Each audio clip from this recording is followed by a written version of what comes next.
Ouvindo eles isto, compungiram-se em seu coração e perguntaram a Pedro e aos demais apóstolos: que faremos, varões e irmãos? E disse-lhes Pedro: arrependei-vos, e cada um de vós seja batizado em nome de Jesus Cristo para perdão dos pecados, e recebereis o dom do Espírito Santo, porque a promessa vos diz respeito a vós, a vossos filhos e a todos os que estão longe, a tantos quantos Deus nosso Senhor chamar. Pai eterno, soberano, grandioso, magnífico e maravilhoso Deus, aqui estamos todos nós reunidos na tua presença, e não apenas reunidos, mas humilhados, aquebrantados e rendidos aos teus pés. Considera que este povo não está aqui para me ouvir, mas sim para ouvir a voz do Senhor. Toma conta de todo o meu ser e ministra através da minha vida a palavra rema. Perdoa as minhas falhas, os meus pecados, os meus defeitos, e usa-me, Senhor, conforme a tua vontade e o teu querer. E que o Senhor se manifeste em nosso meio cheio de graça, de amor, de misericórdia e de compaixão para conosco. E que tudo isto seja para a honra, para a glória, louvor e majestade do teu nome eternamente. Amém. Podei tomar assento. Irmãos, ficai à vontade para sentar-se. Obrigado, pastor. Obrigado.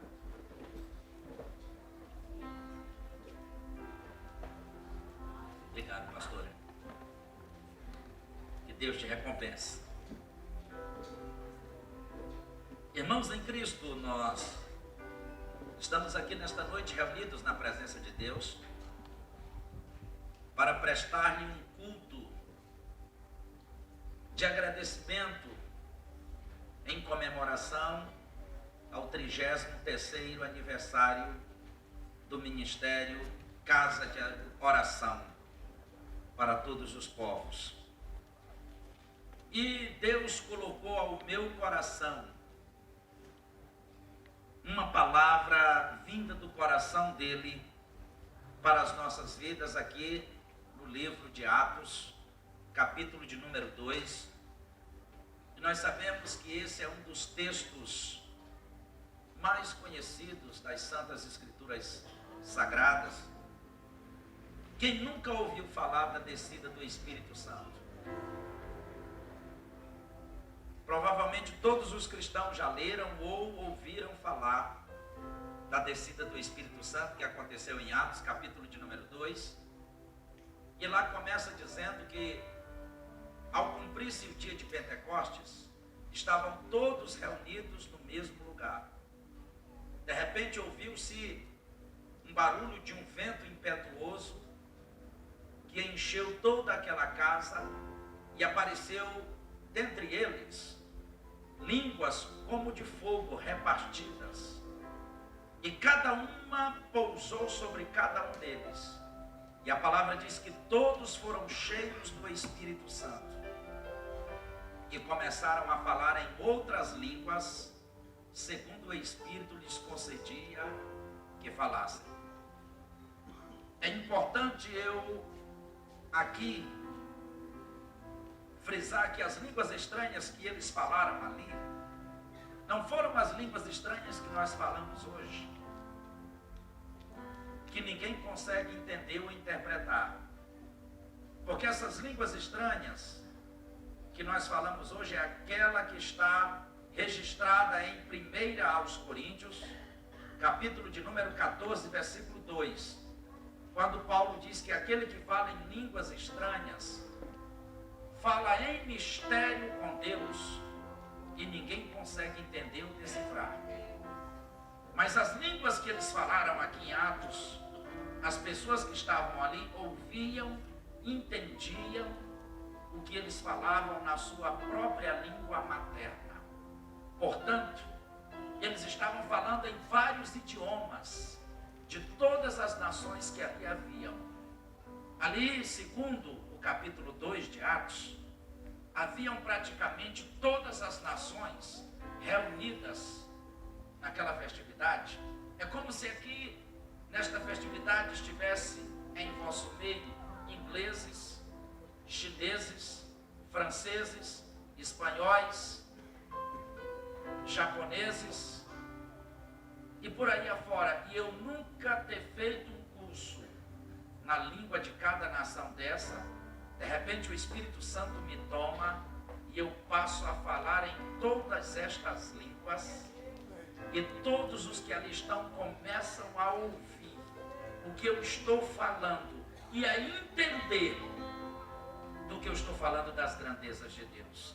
Foi isto que aconteceu ali. Se você quer tirar sua dúvida, aí no capítulo 2 de Atos, o versículo 6, o 8 e o 11 deixa bem claro. Repito, os versículos 6, 8 e 11 de Atos, capítulo 2, diz que eles entendiam na sua própria língua materna, na sua própria língua mãe, onde tinham nascido, o que eles falavam das grandezas de Deus.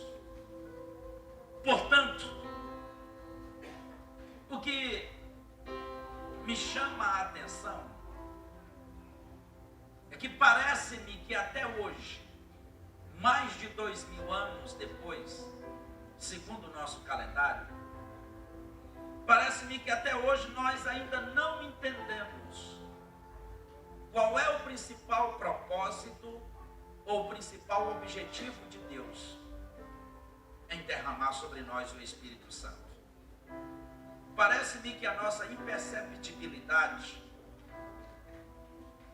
está tão aguçada que não percebemos qual é o propósito principal ou o objetivo principal de Deus através desta promessa em derramar sobre nós o Espírito Santo.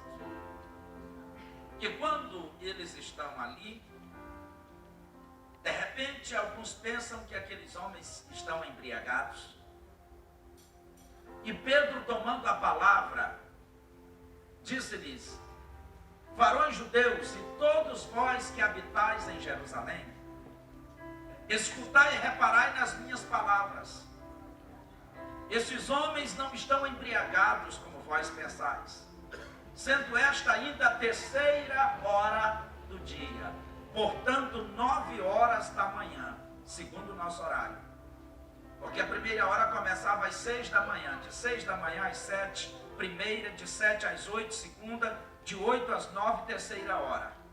Então, eram 9 horas da manhã, segundo o nosso horário. E Pedro, tomando a palavra, diz: escutai as minhas palavras, ó todos vós que habitais em Jerusalém.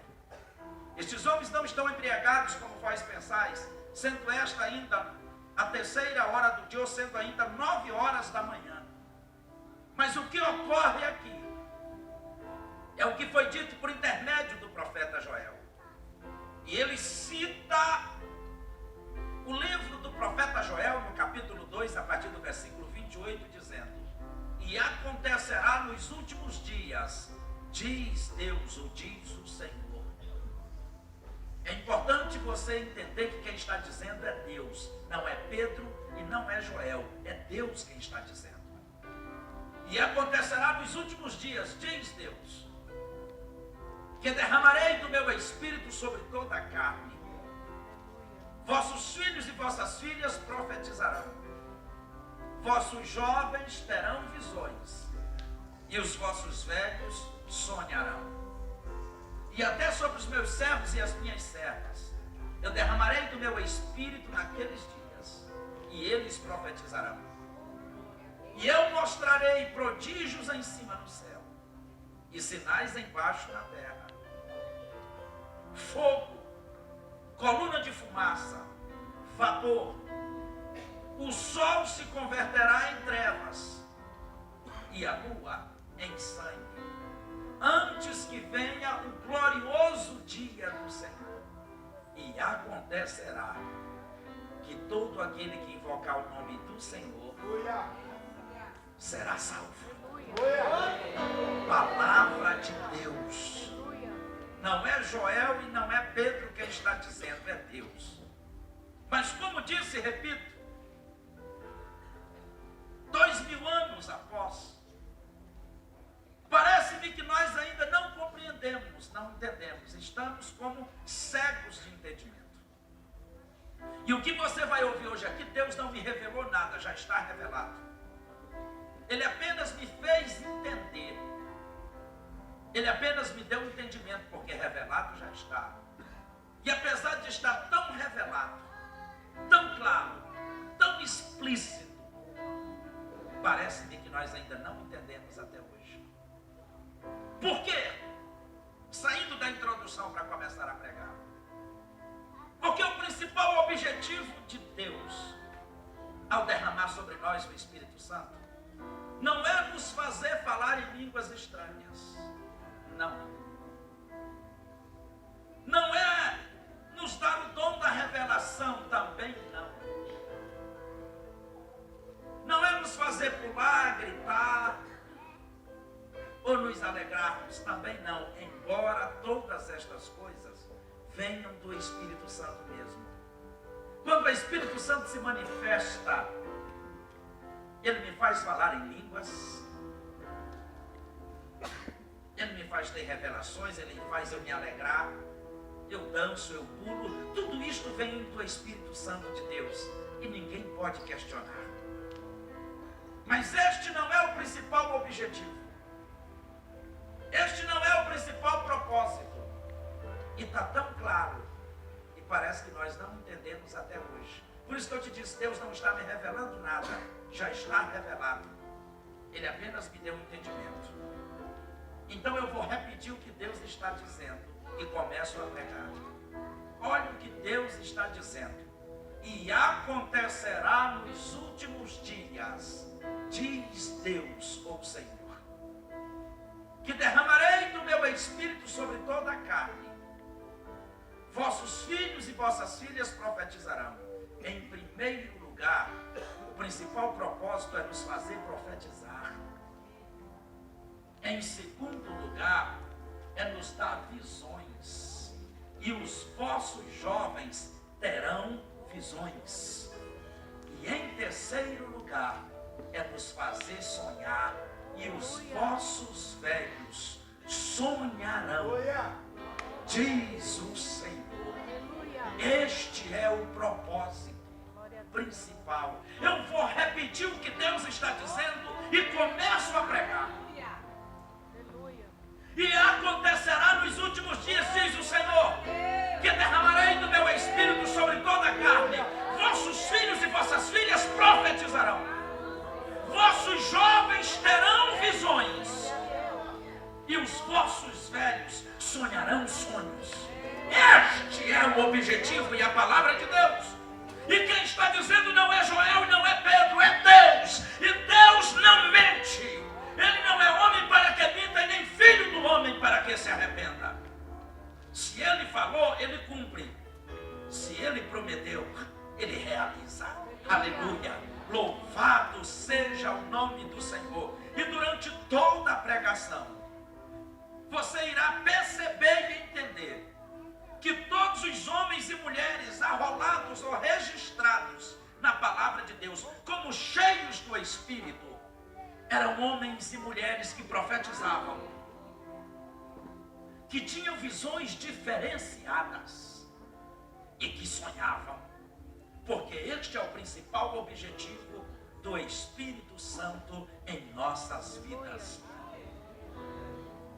E eu quero começar nesta noite pelos profetas. Não é por acaso que eles eram chamados de profetas.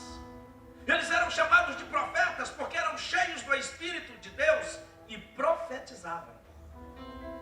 É por isso que eles eram chamados de profetas, porque profetizavam.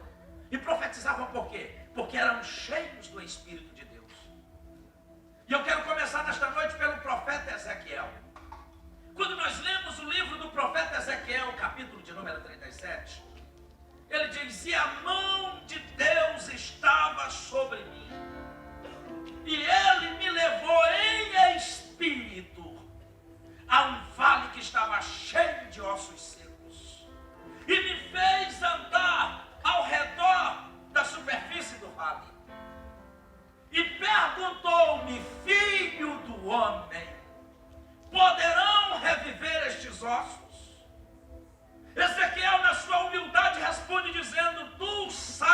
diz o Senhor. Quando Ezequiel diz isto, Deus vem e diz: então profetiza, filho do homem. Porque quem faz o milagre é Deus, mas quem profetiza é quem está cheio do Espírito. E Deus disse: então profetiza, filho do homem, sobre o vale.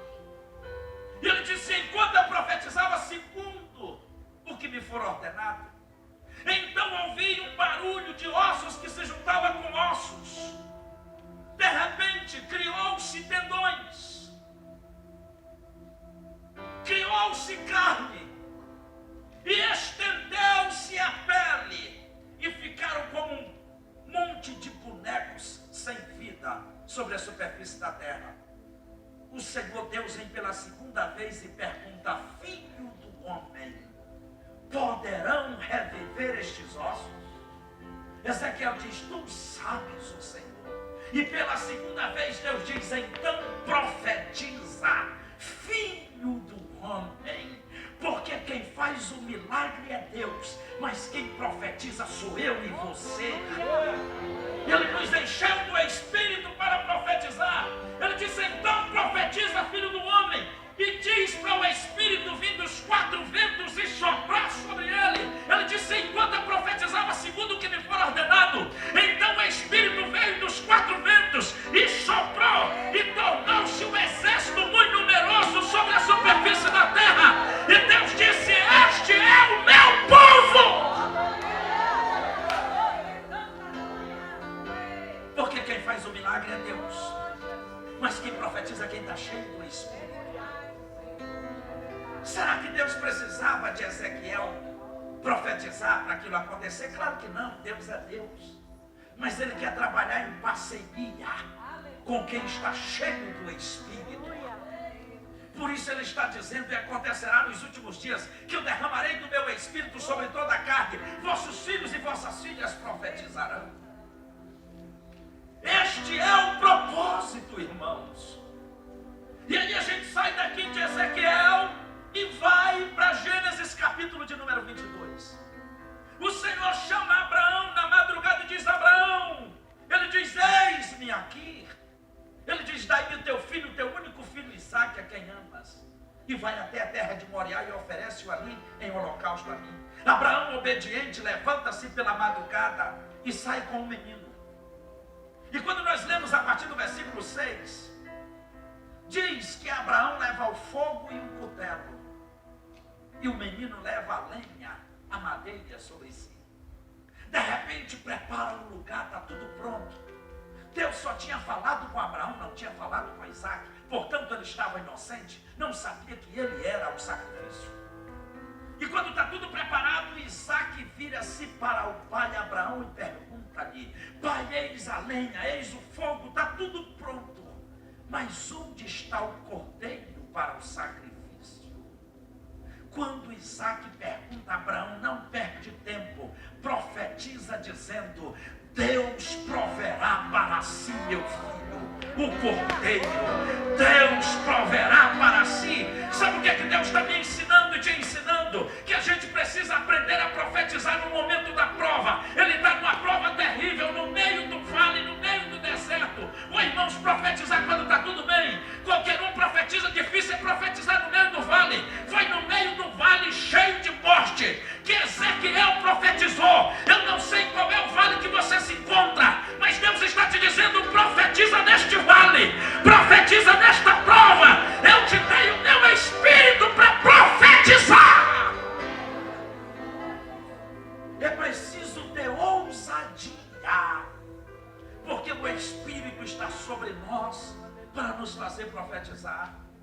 E Abraão está passando a pior prova que o homem pode passar na vida, porque Deus lhe pediu um único filho. Mas ele está passando uma prova pior do que entregar o filho. E qual é a prova pior? Eu já disse isso aqui uma vez e vou repetir. Qual é a prova pior do que um pai dar um filho para morrer? É o pai ter que matar o próprio filho.